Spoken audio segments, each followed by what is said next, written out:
Hello everyone, my name is Amber. Welcome back to my channel, Amber Reads Romance.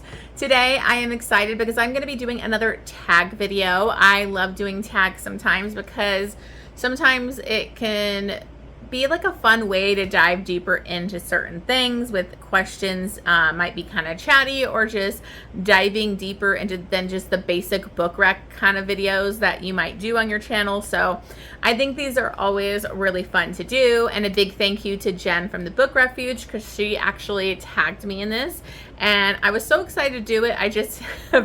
I haven't had time to film it, so I'm just now finally getting to this. But basically, this one is going to be get to know my taste tag. So we're going to kind of dive in. I think there's about 15 questions, and it's obviously, that says it all right there. It's getting to know my taste, kind of how I rate, what got me into like certain types of books. Like, it's going to dive deeper into those type of things. So I think this should be a lot of fun. So let's go ahead and dive in to this tag.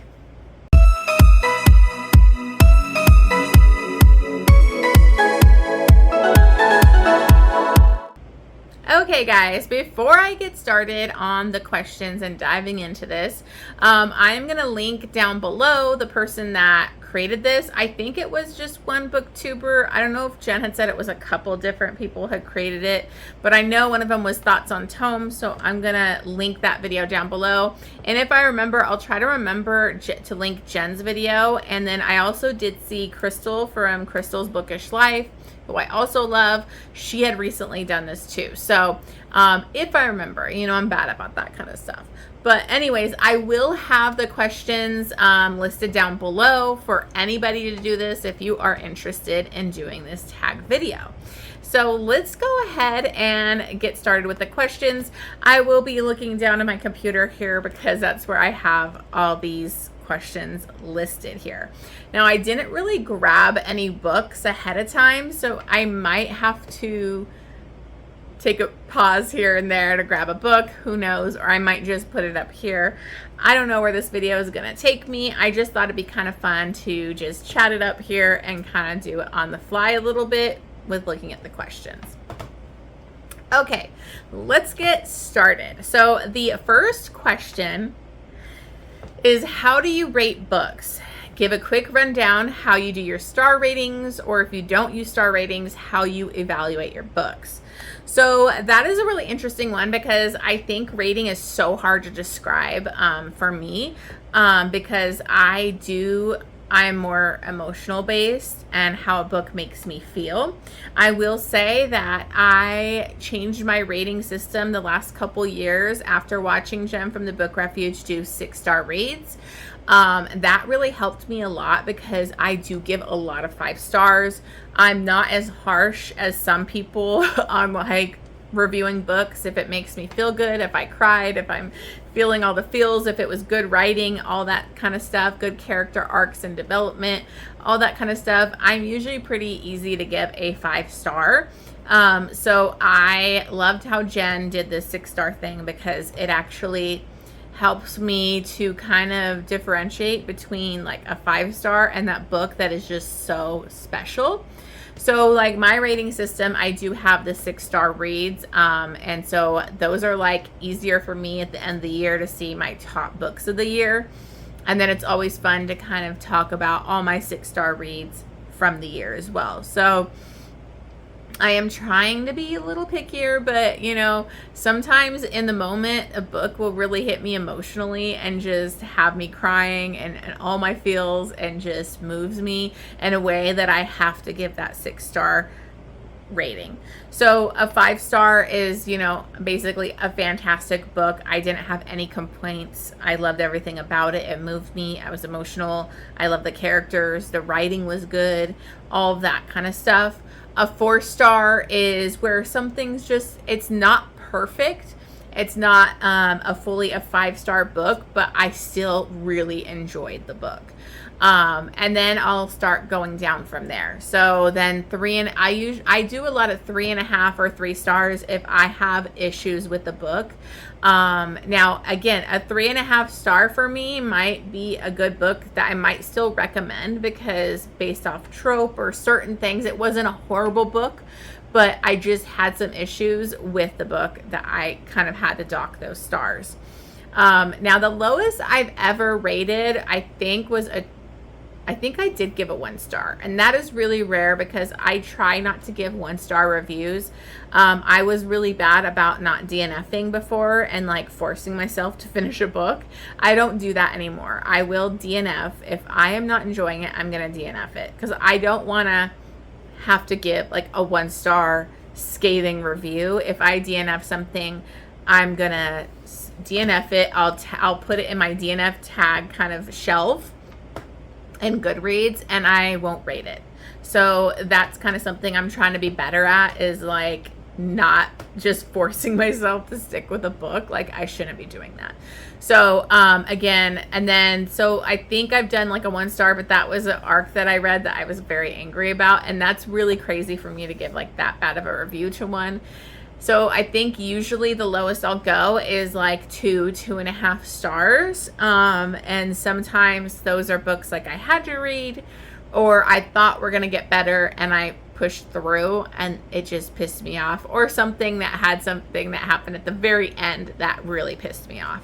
So those are books that have horrible writing, horrible plot, like a bad character that just ruins the book, over sexualized where there's no connection and it's just like very surface level. Those are things that like can kind of take down a book for me. So again, it's kind of hard for me to explain my rating because it's very emotion based. It's like, and actually I think that's going to be going into the next question, so let's just dive into that now. I don't want to make this video too long, so I'm going to try not talk forever about each of these questions. But basically, to sum up the ratings, it's 6 star, 5 star. I do 4.5 stars, 4 stars, and like a 4.5 is where it's almost a 5 star, but it just didn't quite hit it. So I do the half-star ratings too. So I wish Goodreads would get on that, because a lot of times I'll have like a 4.5, but I don't want to put it at a 4 star. So I have to put it at a 5 star, but I write 4.5 in my review, if that makes sense. But anyways, that's my rating system. Sorry, this is all over the place, but that's kind of how I go with the 6 stars. And the 6 star, again, it's like next level writing, emotion. Like if you got me sobbing and invested in these characters, if it has such good, like great character development and a character driven story, it's going to move me in a bigger way. So anyways, let's move on. Okay, so then second question is, how do you approach reviewing books? What's your review style? Are you analytical, emotional, casual, or structured? So this is kind of like, I take this as how I rate the books. I am more emotional. Like I said, I'm going to go based off of emotion. If I notice, I usually don't tear apart a book for being like grammatic errors or like, you know, all those type of things. I don't get as analytical into like stuff. That's something I really love about Crystal's bookish life, because she is so analytical in the way she can kind of explain books in like a deeper, like that kind of way. I love the way she dives into those, like with her vlogs and stuff. So I wish I could be more like that, but I'm more just kind of emotion based. With reviews, I write a review for every book that I read on Goodreads. Now I do read a lot of ARCs and ALCs, so I have to write a review. So generally I will kind of give of my first kind of feeling on the book, then I'll do a little synopsis, and then I'll dive into a little bit of my feelings, what made it a good book, what detracted it, what I didn't like, certain things like that. And I'll usually give it like a star rating and then a chili rating for like the spice level. So, I mean, not all my reviews are going to follow that same structure, because sometimes I get to rewriting my review like days later and I just am kind of lazy and I don't fully do the whole synopsis. I'll just kind of say why I rated it that way, or kind of general thoughts. So I try to do that structure and everything, but again, like I don't always have the time, but I for sure follow that for my ARCs and my ALCs. Okay, number 3. What's a book that made you a reader? Whether it was your first favorite or the one that got you hooked What book started it all? That's really hard because I've always been a reader. I remember when I was a kid, like a little kid in elementary school, they did this kind of competition to kind of like logging your reading hours. You got a certain amount of balloons, and it was this whole competition at the school. And that's what really got me. Like, I'm very competitive. Ever since I was a kid, I'm always very competitive. So that really got me, like, where I was logging in those hours to kind of try and win that competition. And so that got me starting reading. And then our family, we always went camping a lot, so I always had books with me every camping trip. I've always been reading. So I think like some of the early ones were like Judy Blume, the Babysitter's Club. I loved R.L. Stine when I was younger. So those were some of like the early kind of books.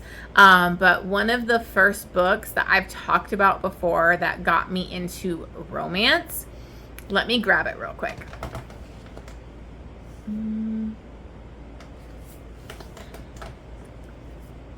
Okay, so one of the first books that got me into reading romance, and specifically historical romance. I've talked about this book a lot on my channel because it's an author that I started with, and a book that like really hooked me, and that is The Wolf and the Dove by Kathleen E. Woodiwiss.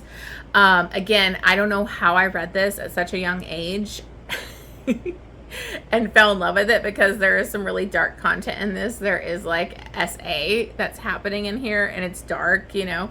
But this book is about Wulfgar, the Iron Wolf of Romandy. He sweeps down from north of the head of the invincible army to claim the land and people of Darkenwald in the name of William the Conqueror King.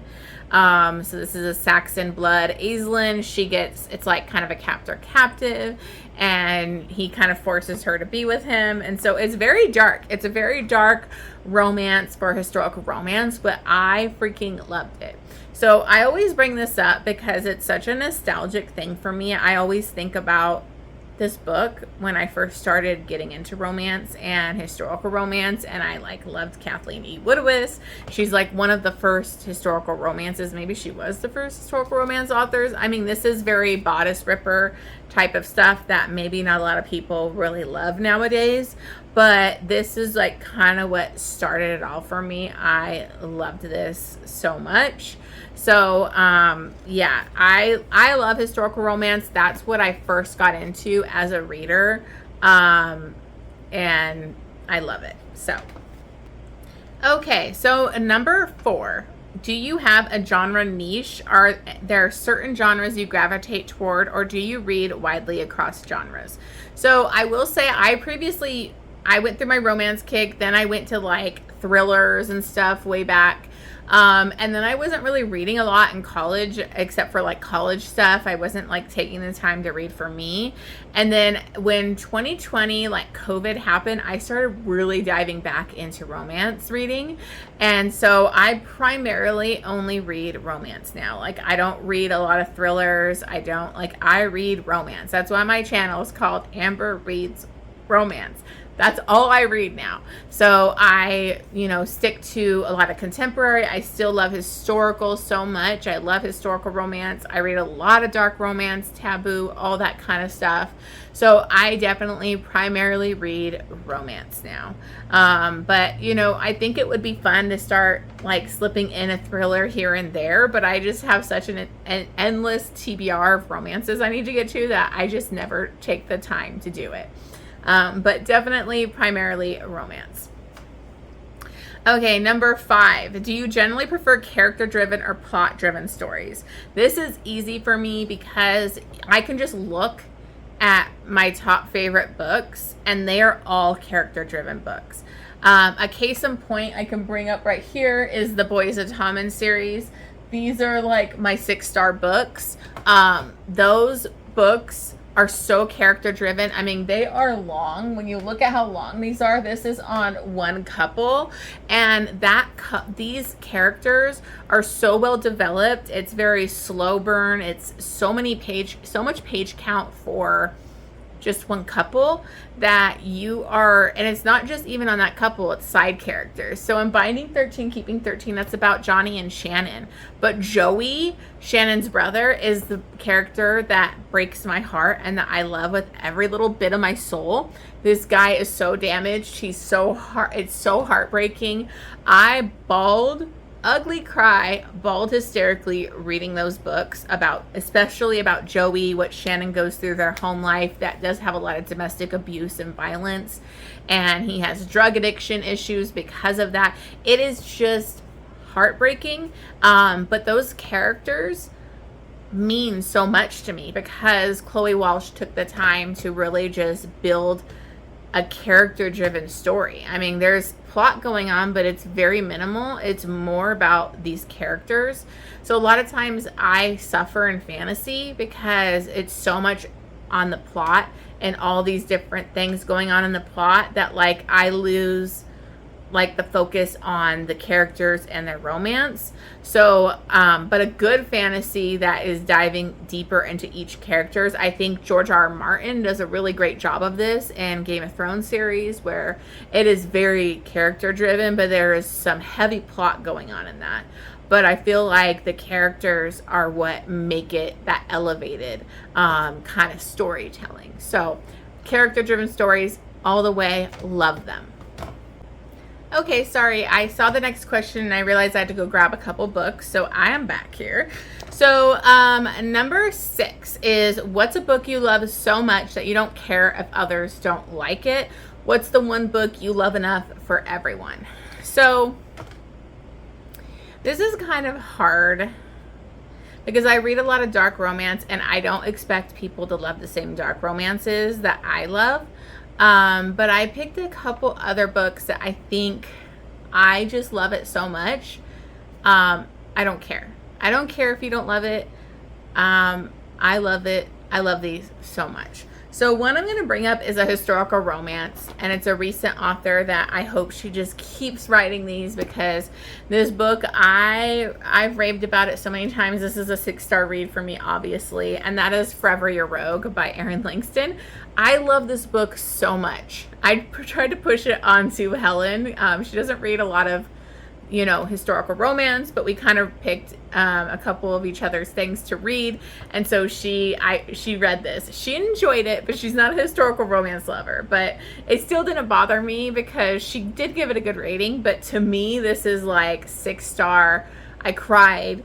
I love this. I love, one of my favorite things in historical romance is a reformed rake, or he's a rogue. He's kind of lost and, a single mother, and him coming in to kind of do fake dating with her for her situation, and basically wanting to save her and these kids and just be there for them, and him growing up. Like, there's just so much to this. There is so much longing and angst, and like, she really builds the tension in such a beautiful way that, like, I don't care if you don't like it, people. I love this book so much. It's one of my favorite historical romances now, and that is pretty hard to do when I read a lot of bodice rippers and old school historicals. For a new author to be able to give me everything that I want in a historical romance is phenomenal. So I love this so much. If you haven't read it, please read it. But again, I don't really care if you don't like it. I don't want to hear about it. I love it, and I don't want to hear you talk crap about my baby. And then the other one that I want to bring up is a dark romance, and it is part of a series, so you really should read the other ones. And I've talked about this book so many times, so it won't be a shock to anybody, but it's God of Fury by Rena Kent. I read this a couple times now. I recommend the audiobook as well, because the performances of Teddy Hamilton and Shane East are next level. Mwah, perfection. This book made me bawl, like cry hysterically. It's the best Rena Kent. I don't know if she'll ever be able to top this. Her books after this have kind of they've been good, but they're just kind of like, you're almost like, man, you wrote this. This is one of the best romances I've ever read. It has really dark, triggering content that can be really emotional, but I think it's handled really well, and it just broke me. And I just love Nico and Brandon so much. I love them. And that's another thing. This is very character driven too. It's very deep into their characters. And so that's why, again, it just shows you I love a character driven story. Okay, so those are just a couple, because I do have some that were like dark romances, but then again, like, I understand why somebody else might not like it, because I read some crazy shit, and what I love is not going to be what somebody else will love. You know, a lot of people on Instagram, like the Bookstagram community, are very like rom-com cutesy covers, and the stuff that like I'm ride or die dark romance shit, they're gonna be horrified by, or be like, this is like, I can't do this. So it's completely understandable if they wouldn't be able to read the same shit that I am. Okay. All right. So number 7 is, what's a book you love so much that if someone doesn't like it, you know your reading tastes don't align. The books are books where difference of opinion is a strong indicator of different reading preferences. Again, that one's hard because I love dark romance, and somebody who doesn't enjoy that, like, I don't think, oh, we don't align. It's just we have different preferences, and some of the stuff, dark romance is also very subjective. So like what you consider really dark, I might consider really tame at this point, because I've read a lot of dark stuff. So like a point is like Hills of Shivers and Shadows. That trilogy by Pam Godwin is my favorite book from last year.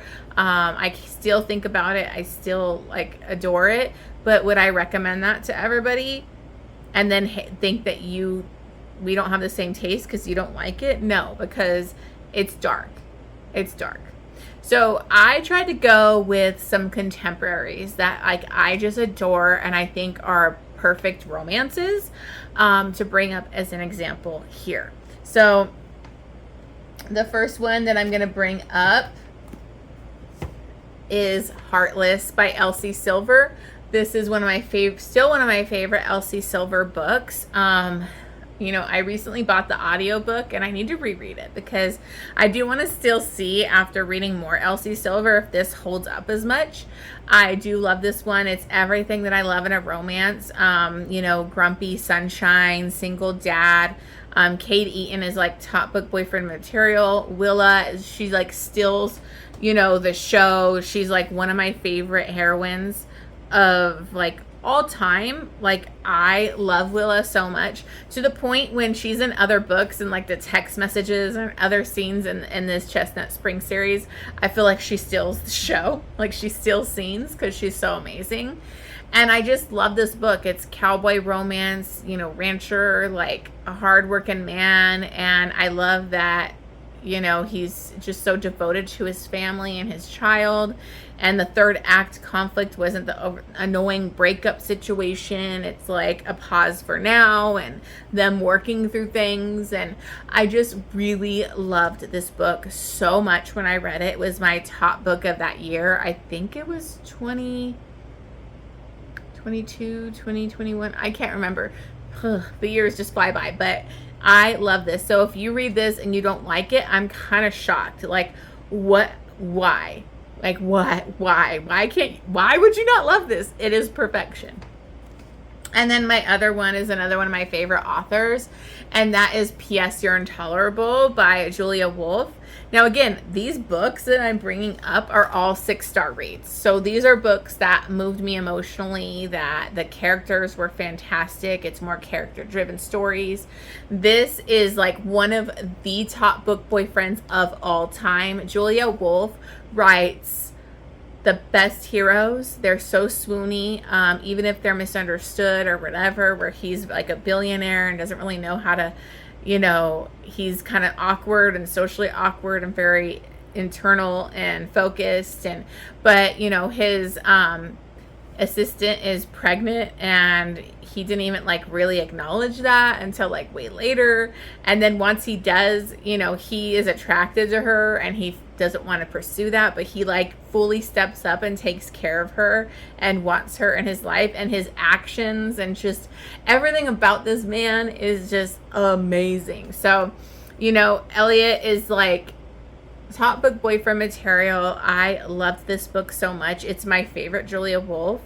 I usually, every book that I read of hers, I'll compare to this book.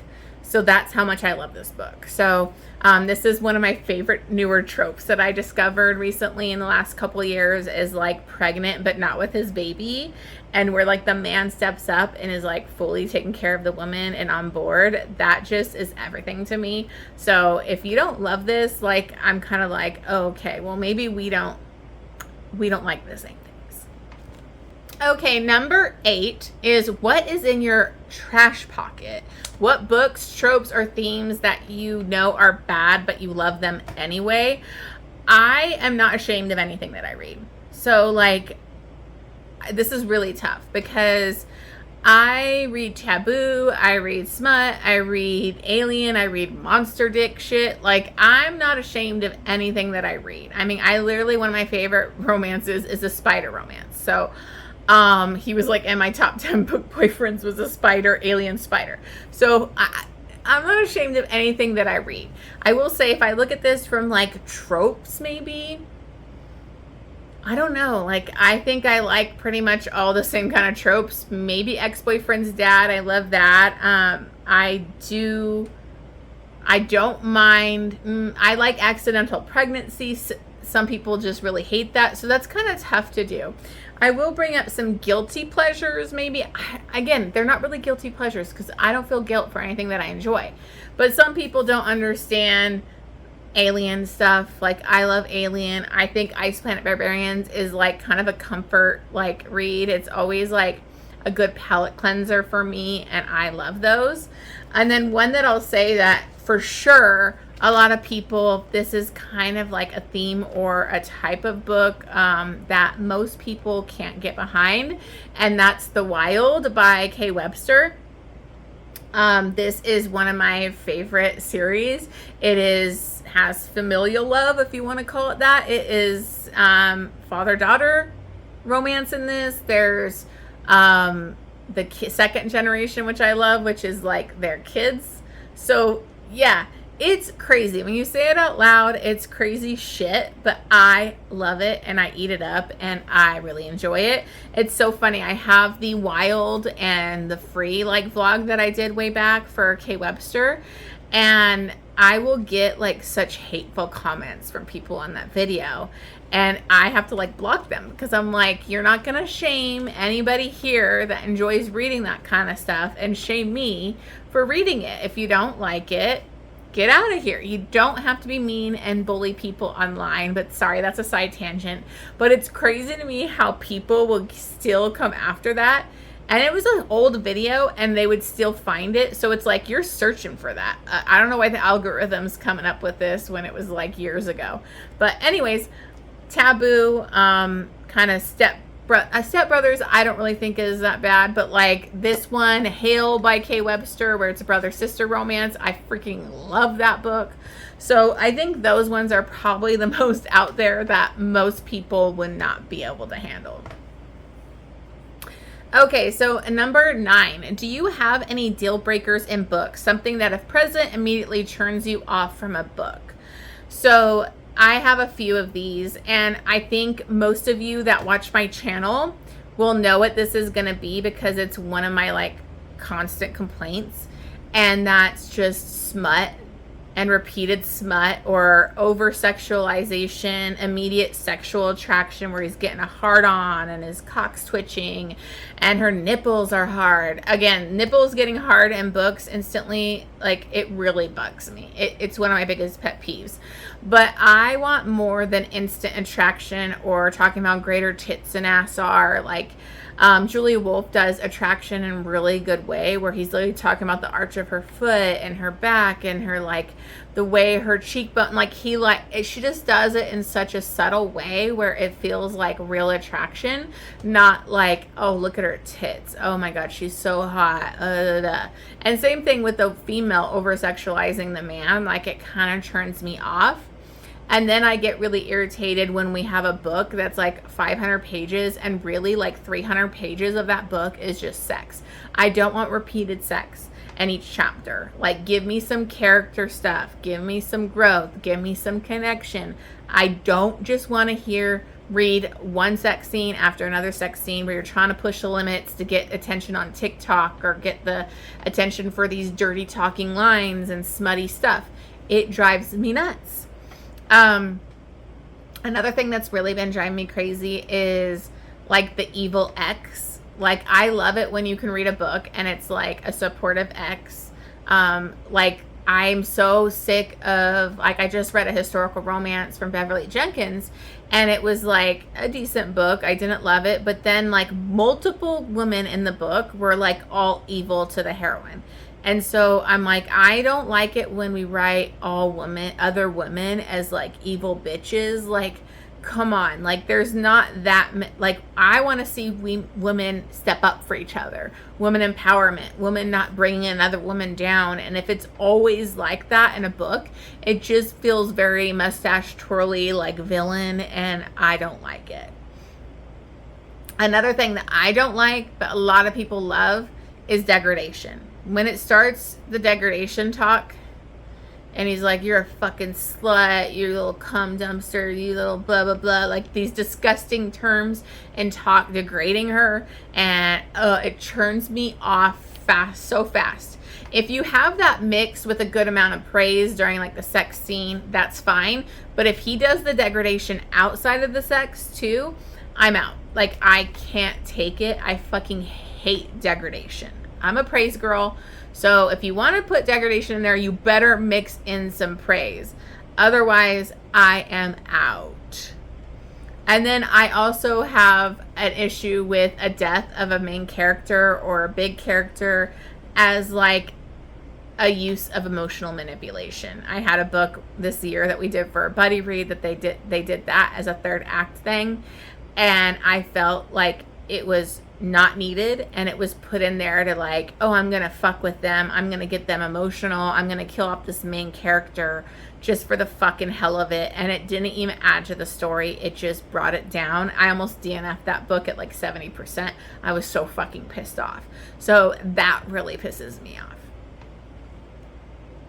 Okay, enough of that negativity. Number 10, what's a strong opinion you have about a book released within the last year, whether it's overrated, underrated, or just a take you need to share? I don't know if I have anything from like released in the last year. I haven't had like a lot of super angry thoughts. I did have one book that I DNF'd. God, I can't even remember the name of it now. But I mean, honestly, like I haven't really been like thinking something's too overhyped that released within the last year. To something that I read within the last year, I think I read it this last year, was Undeniable by Daisy Jane. And that's the one where I felt like there was a death of somebody that didn't need to happen, and it was emotional terrorism to me, like trying to fuck with me emotionally. So like I haven't read like anything that I think is too hyped. I will say within the last couple years, I read The Fourth Wing, and I thought that that was way too hyped. I did not think it was good. I didn't continue on in the series. I thought it was really basic, and there were so many issues with that, and I don't understand why it is so hyped up all over the place. But I can't really think of anything within like this last year as an example, really. Okay, 11. What do you look for in writing? What makes your book stand out to you? Is it prose, style, themes, voice, structure, or something else? Again, I don't really go into a lot of the prose or that type of stuff. Sometimes if it's too lyrical or like flowery, I don't really enjoy that. I did prefer A.L. Jackson's an audiobook because she does write that way. I just listened to an audiobook by Monty J, and I never read this author before, and it was very like over the top poetic, like very lyrical, flowery type of writing, and I was okay with it, but I think it was because I listened to it on audiobook. What stands out to me in writing is just great character development and taking the time to build those characters, to make you fall for them. I'm not looking at analytical or grammar or like nitpicking somebody's writing. I don't really do that. So I don't know. I don't know if that's what that question's looking for or what, but that's my answer. Okay, number 12. What do you decide to read? Oh, I'm sorry. How do you decide what to read next? Do you plan ahead, mood read, or follow external factors, hype, recommendations, arcs? Now, I used to never create a TBR, and then I started doing it just because of this channel, because everybody on BookTube creates TBRs. And then I kind of made it my goal, because I was usually just a mood reader, read whatever came up in my Kindle, whatever I had sitting there for a while or happened to see that I wanted to read. But after I started doing the TBRs, I started to really try to stick with the TBR and make a plan. It even changed more now that I get so many arcs and I get a ton of ALCs, that like I really plan my month around my arcs, my ALCs, my buddy read. If I have like a read along, like I've been doing an Immortals After Dark read along this last year. So those are like my must reads. And then I'll add things that like I have for goals of the year of series I want to read. I want to read more historical, so I'll try to add a couple historicals in there. So that's kind of how I plan my month. But most of it is arcs and ALCs and buddy read and that kind of stuff. So I have to read those, and then I'll add some stuff that's like just for me, a book that like I've been really wanting to read, and kind of give myself some leeway. My TBR has been packed lately where like I don't even have time or space to be able to mood read half the time. So I've been trying to request less arcs and ALCs. Well, I still request a ton of ALCs because Must Love Audio has amazing audiobooks, but I'll try to request less arcs sometimes, which I have to keep track on a spreadsheet because I'll request too many and don't remember how many are due, and that can be kind of stressful.